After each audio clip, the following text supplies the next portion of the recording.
Hi guys, good afternoon. How are you? I'm fine. And you?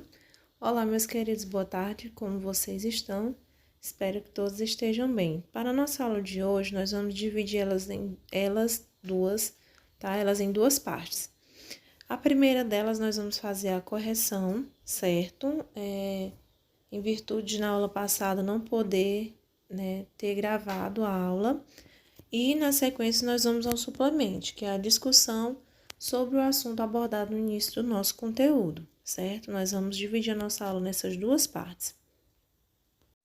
Portanto, open your book, please, page 76, tá? Abra os seus livros na página 76, por favor. Let's go. Então, aí na página 76 do livro de vocês, se vocês observarem, né, nós vamos ter aí a questão do uso do would. Lembrando que quando nós falamos do would, nós usamos ele para o tempo verbal no passado. Diferentemente de will, o qual nós usamos o mesmo para o futuro. Então, de forma específica, o would, ele é utilizado em que situações? No passado, em situações irreais, ou seja, aquelas as quais não puderam ser realizadas, certo? Não é algo irreal do ponto de contos de fadas, certo? É algo que não foi realizado. Então, o would é usado no pretérito, certo?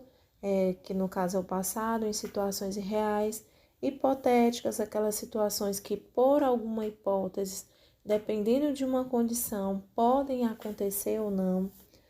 Para recusar, a partir do momento que eu uso o would junto ao not, tá? E eu vou observar a seguinte situação. Sempre que eu for fazer o uso, tá, do would, eu vou observar. Ele está sendo usado como uma condicional? Se for, então nós vamos colocar o if, tá? Colocar o sujeito, o verbo, o complemento, a pausa sequente à vírgula, novamente o sujeito, a partícula would e o complemento, certo? No qual a condição do mesmo foi impedida por alguma situação, certo? Então, aí no exemplo de vocês, na segunda condicional, tem aí, if I won the lottery, I will travel the world, né? Então, ele fala o quê? Que se ele ganhasse, né? Se eu ganhasse na loteria, eu viajaria pelo mundo, certo? Então, observe aí que há uma situação que precisava acontecer. Porém, a mesma, certo? Ela pode ser usada numa situação irreal ou hipotética, né? Como é mencionado o uso do would, a função dele é essa. Mas ele precisou de uma condição. Qual é essa condição? De que ele tivesse dinheiro para isso. E esse ganho dele viria através de quê? De um prêmio da loteria. Então, se ele não ganhou, né? Então ele não pode viajar pelo mundo. A partir daí nós temos essa concepção do se, tá? Que eu preciso, mas eu tenho aí esse espaço, esse se, no qual o mesmo não pôde ser realizado. Ah, teacher Luna, e se ele não tiver numa condicional? Não vai iniciar com if? Não. Vai iniciar com o sujeito, o would, o verbo, tá? O segundo verbo, sendo ele auxiliando, né? Aí o verbo, todas essas sentenças, se vocês observarem, o would traz essa condição de ria, né? Aí no example, I would love to visit New York. Então, o que ele diz? Eu adoraria visitar Nova York. Algo muito confuso, que foge da compreensão, tá, dos alunos, é essa concepção de observar que eu mesmo, a partir do momento em que eu pronuncio, né, que eu faço o enunciado, a minha fala já está no passado, ou seja, alguém já ouviu, certo? E a mesma já está ali sendo propagada. Então, I would love to visit New York. Então, eu adoraria visitar Nova York. Essa frase ela está no passado. Ah, tia, se fosse o like, gostaria, né? Se fosse walk, o verbo andar, andaria, tá? A única estrutura que eu devo observar é que eu tenho o sujeito, a partícula would, tá? o segundo verbo deve ser utilizado no infinitivo to visit e o meu complemento New York. Teacher Luana, se for uma pergunta, o would, mais uma vez nós vamos lembrar, sendo ele auxiliar aqui dos verbos, nós vamos observar que o mesmo virá à frente. Depois o sujeito, certo? A ser interrogado, né? Já que se trata de uma pergunta, e eu sigo, tá? Com o meu verbo e o meu complemento. Então, prestem bem atenção, tá bom? Se é uma pergunta, eu tenho o would, eu tenho o sujeito, o verbo e sigo com o meu complemento, ok? Bem atente. E o will, Teacher Luana? O will eu vou seguir com ele em situações futuras, certo? Aí na frase do livro de vocês, né? Tem aí na letter B. Maybe I will speak to her, né? Então, o que ele diz aí? Talvez eu fale com ela. Então, indica uma situação futura, certo? Let's go, então, vamos lá ao nosso Let's Practice. No Let's Practice, na primeira questão, ele pede para que nós venhamos completar corretamente. De cara, nós já temos aí a letra A, B e C que indicam condicionais. O que acontece quando há condicionais? Eu coloco o if, o sujeito e o verbo, no caso que está entre parênteses. O have na letra A, na letra B e o tell na letra C. Só o que acontece? Esses verbos eles vão ao passado. Então fica como had na letra A, letra B had e letra C told. E o que vai acontecer na segunda parte dessas três frases da A, B e C? Vou colocar o would e o verbo normalmente como ele se apresenta aí no infinitivo, certo? Então, a primeira frase fica if we had, I ate, we would sail the seven seas. Então, se tivéssemos um iate, velejaríamos os 7 mares. Na mesma situação, na letra B, eu vou usar o had, tá? O passado de have, colocar normalmente o would na sequência, o verbo no infinitivo que se encontra nos parênteses. Na sequência, na letra C, told, tá? O verbo aí no passado. Na posterior à pausa, nós temos o he e o be, tá? Neste caso, o be ele vai aparecer de que forma? Ele vai aparecer na sua forma do infinitivo, tá? Por isso que ele não tá nem aí, nem como is, are, was ou were, que no caso são conceitos do passado. Já na letra D, ela não se trata de condicional. Então, o que vai aparecer? Posterior ao sujeito, nesse caso o she, eu coloco o would e o verbo que está entre parênteses, speeding, né? Sped. Aqui no caso, speed, o que acontece? Eu não vou levá-lo ao passado. Por quê? Porque ele está sendo acompanhado do would, que já leva o mesmo ao passado. E nesse contexto, o be, Teacher Luana, por que ele ficou were? Porque nós estamos falando o quê? Do verbo be no passado, que caracteriza o were como o uso correto do verbo to be no passado para esta situação, ok? Na sequência, nós observamos, nós temos aí outra condicional novamente na letra E, o if, que fica if I lived, então o verbo vai ao passado. Lembrando que quando nós falamos aí da utilização dos verbos, nós temos que nos atentarmos. Esse verbo é regular, ele terminou em E, eu vou acrescentar D, terminou em CH, eu vou acrescentar ED, terminou em Y, precedido de consoante, eu vou trocar o Y por I e acrescentar ED. Ou mesmo irregular, ele possui formas próprias e eu devo estar estudando, memorizando e aprendendo o mesmo a cada dia, tá? Prestem bem atenção. Aí na sequência eu repito aí o would e o room, ok? Nós chegamos, tá? Letter F, no qual novamente nós não temos uma condicional e posterior ao sujeito deve-se aparecer o would, o verbo, tá? Na sua forma no infinitivo. No caso, a partícula do infinitivo, o to não aparece. To help é quando eu estou dizendo que ele está no infinitivo. A partícula to caracteriza isto. Para utilizá-lo dentro das frases, eu apenas utilizo o verbo, sem a partícula to no infinitivo. Então, fica would have e o now, tá? Aí, apresentado na frase, eu coloco como new, tá? Que é o passado de now. Na segunda questão, nós vamos estar lendo as frases, tá bom? E decidindo qual espaço deve ser preenchido. Nós vamos usar o will ou would, tá? Relembre do que eu expliquei anteriormente. O would eu uso para situações no passado e o will para situações no futuro. Então, a frase, you mind close the door, tá? Você se importaria de fechar a porta. Quando eu faço, tá, a utilização do meu enunciado, o mesmo já se tornou passado. Se tratando de uma pergunta, nós vamos utilizar o would, ok? Letter B, may I speak to her, tá? Talvez eu fale com ela. O mesmo indica uma situação futura, portanto eu uso o will. Letter C, we see what happens tomorrow. Veremos o que acontecerá amanhã, né? Então esse amanhã de cara já indica uma situação futura, o will. Letter D, what you like to eat, né? Eu estou perguntando o que você gostaria de comer. A mesma enunciado já está indicando um passado, então eu devo usar o would. Letter A, aí na condicional, if I see her, let her know.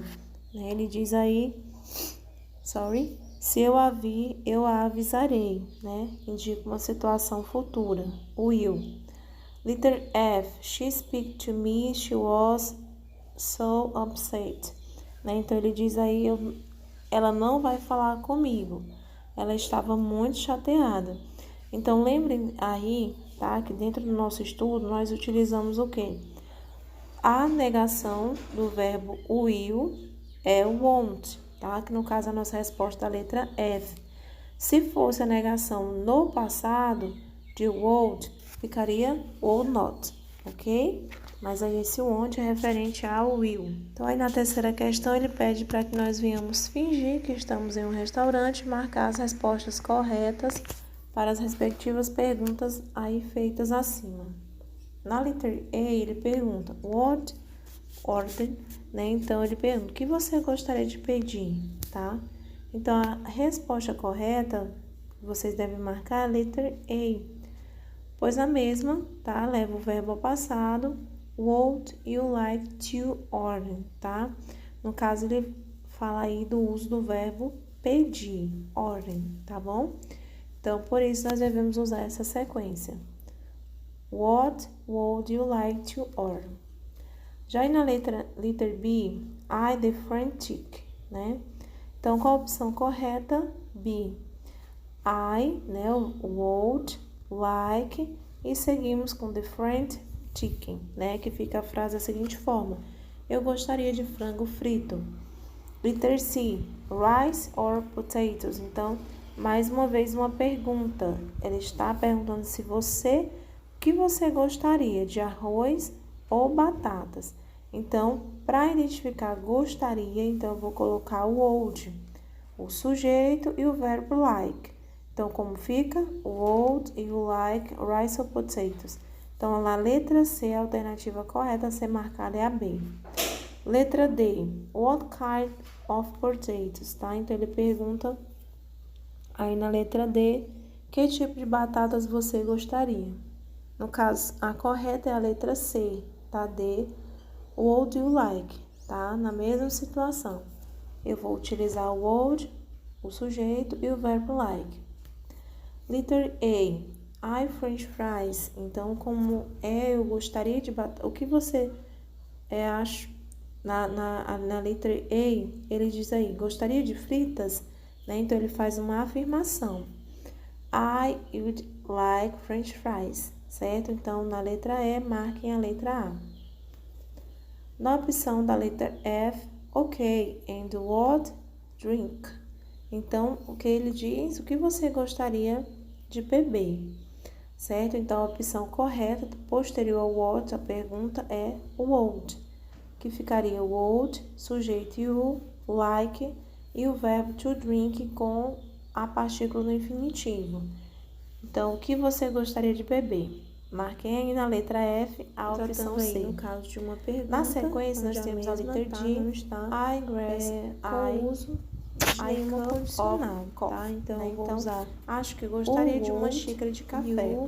Mais uma vez, de like.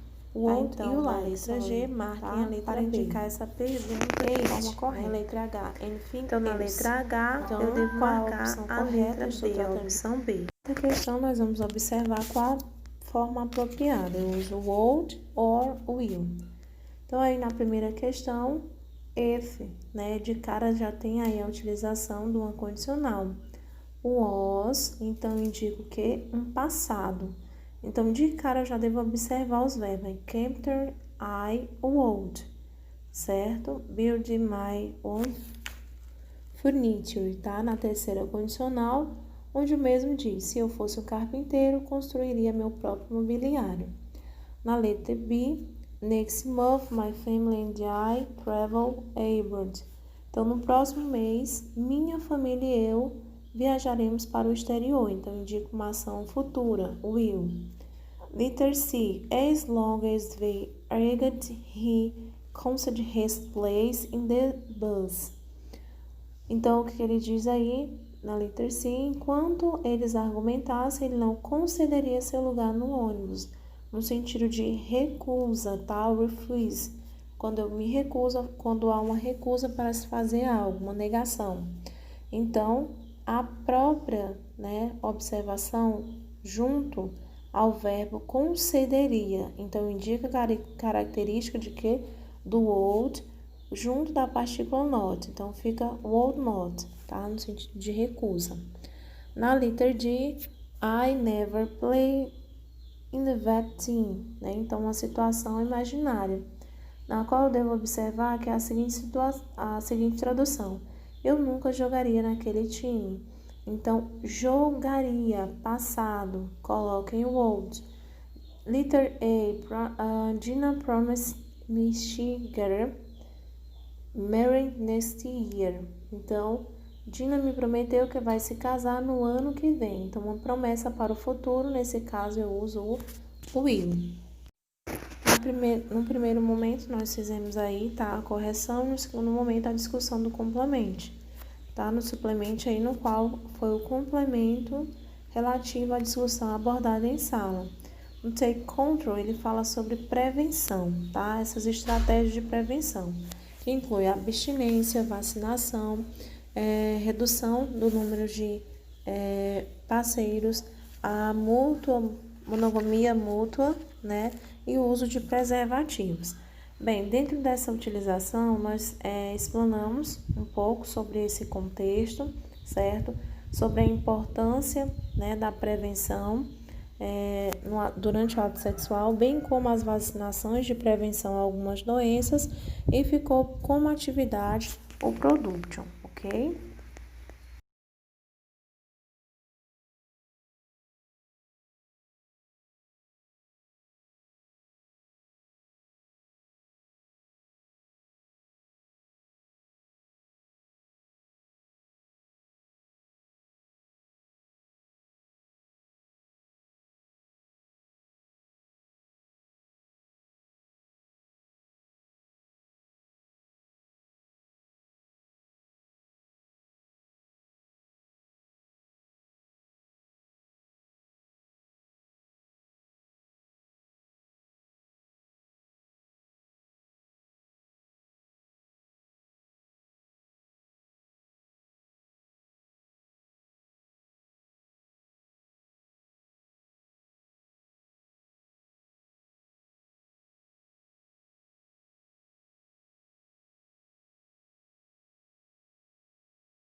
Reduzindo assim, tá, o risco, né, de adquirir uma doença, uma DST, né, uma doença sexualmente transmissível, ok? Então, essa foi a nossa aula em sala.